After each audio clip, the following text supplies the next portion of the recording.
Thank you for joining with me. We are in A Course in Miracles. This is the combined volume by the Foundation for Inner Peace. Today we are in Chapter 29, The Awakening. This is Section 3, God's Witnesses.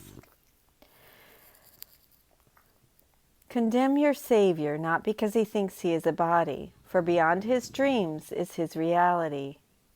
But he must learn he is a Savior first before he can remember what he is. And he must save who would be saved. On saving you depends his happiness. For who is Savior but the one who gives salvation? Thus he learns it must be his to give. Unless he gives, he will not know he has, for giving is the proof of having. Only those who think that God is lessened by their strength could fail to understand this must be so.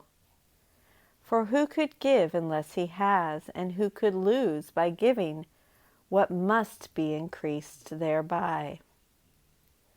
Think you the Father lost himself when he created you? Was he made weak because he shared his love?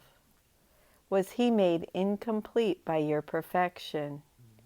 Or are you the proof that he is perfect and complete? Deny him not his witness in the dream his Son prefers to his reality. He must be Savior from the dream he made that he be free of it. He must see someone else as not a body, one with him without the wall the world has built to keep apart all living things who know not that they live. Within the dream of bodies and of death is yet one theme of truth, no more perhaps than just a tiny spark, a space of light created in the dark, where God still shines. You cannot wake yourself, yet you can let yourself be wakened.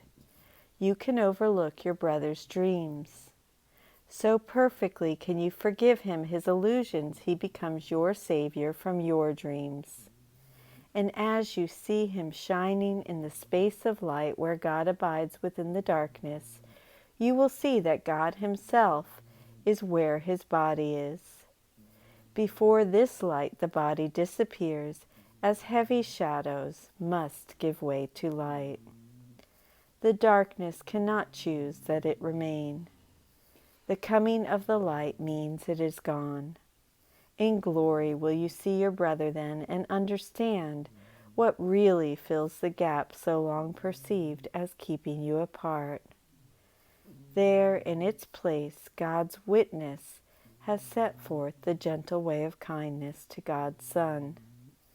Whom you forgive is given power to forgive you your illusions. By your gift of freedom it is given unto you. Make way for love, which you did not create, but which you can extend. On earth this means forgive your brother, that the darkness may be lifted from your mind. When light has come to him through your forgiveness, he will not forget his Savior, leaving him unsaved. For it was in your face he saw the light that he would keep beside him as he walks through darkness to the everlasting light. How holy are you that the Son of God can be your Savior in the midst of dreams of desolation, and disaster. See how eagerly he comes and steps aside from heavy shadows that have hidden him and shines on you in gratitude and love.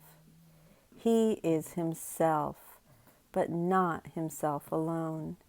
And as his Father lost not part of him in your creation, so the light in him is brighter still because you gave your light to him, to save him from the dark. And now the light in you must be as bright as shines in him. This is the spark that shines within the dream, that you can help him waken and be sure his waking eyes will rest on you. And in his glad salvation, you are saved. And so it is. Thank you so much for joining with me in Section 3 of Chapter 29 today. I will see you tomorrow. I love you. Have a beautiful day.